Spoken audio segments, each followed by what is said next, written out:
What is going on, Rolling Empire here, guys, to give you a video. Just another kind of, I guess this is going to become underrated talks. I don't know, underrated in that sort of way.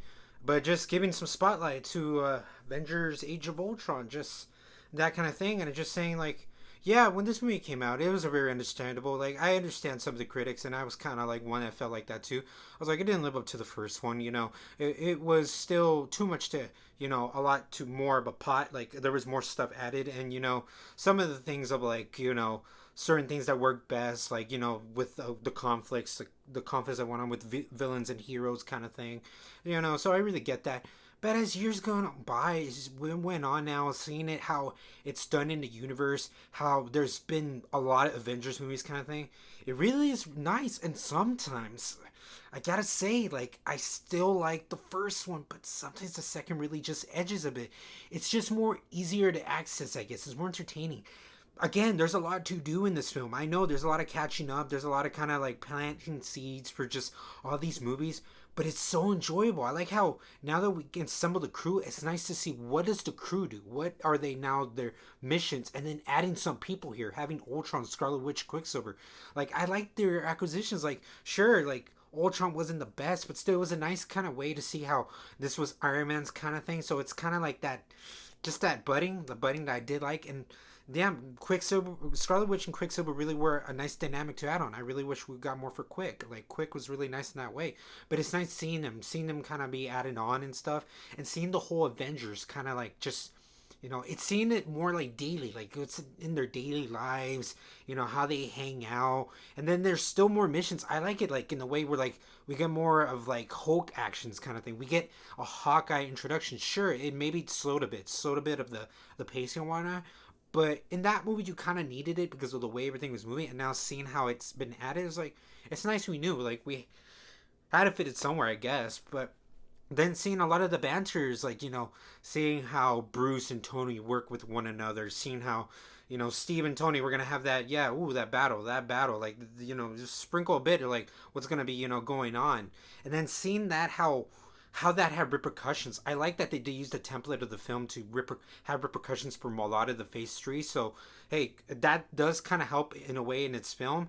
But still, like, seeing the movie, like, and then even criticisms were like, yeah, how the filter was in the movie still kind of gets a bit every now and then. But I like the look to it. Like, it does feel very, it's unique. It's odd. It's like, I don't know if I can be like it's too overrated to say it's one of the best movies of the year, or like just in the franchise, in the category, in the library that it is in, and it has and all.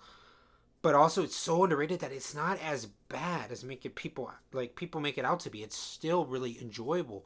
It's really entertaining. You still get something out of it. Like you do. I like how there is. I'm glad. I thought always it was maybe a filler. I thought it was just some kind of filler stuff, but they used it. They utilized a lot where it really made sense, or at least it was. It had a reasoning, a purpose to why we had to check it out and kind of thing, and seeing just a lot. There's still like little tidbits here that were like, well, that's kind of interesting to see how, like, did we harp back to that? When are we gonna harp back to this? It felt like it was its own thing. Like, there's still it shows some kind of the bleeding decisions of like, yeah, you can tell maybe they had certain ideas, but then these were like, yeah, these ideas are not too much. We'll just go more with the ideas that do work.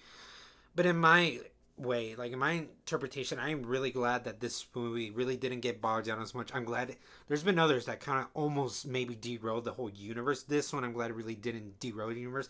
In a way, it kind of needed. It really was that scenario where this one had to walk for a lot of them to run, and I, I like it. I could appreciate where that like is due kind of thing. I've said that for a lot of the films. Like I mentioned here and there certain movies that do that. It's just kind of like that, and it's still a good time just to kind of see everybody just like you wanted it to be more darker. It's not the darkest, but it's still more intriguing. You still have a lot of conflict. You understand like more of like the psyche of how people just the tones, the dark of like how they struggle and like how you know how it is to kind of live with the way like they do, even though it's more glam, it's all good life. Like you still catch that. Like I at least do. I catch all these kinds of it's just like resolutions, like conflicts, resolutions, conflicts. Do you understand what I'm saying? So really, like that's just an enjoyment for me. Like it's just these are some of the thoughts. Some of the thoughts that really stick out where I do have a good time. I have a good time with this movie. And hey, man, do you guys like it too? Like as much as I like it. What did you guys think of all this? Let me know in the comments below. And as always, roll on Empire, laugh, smile, repeat.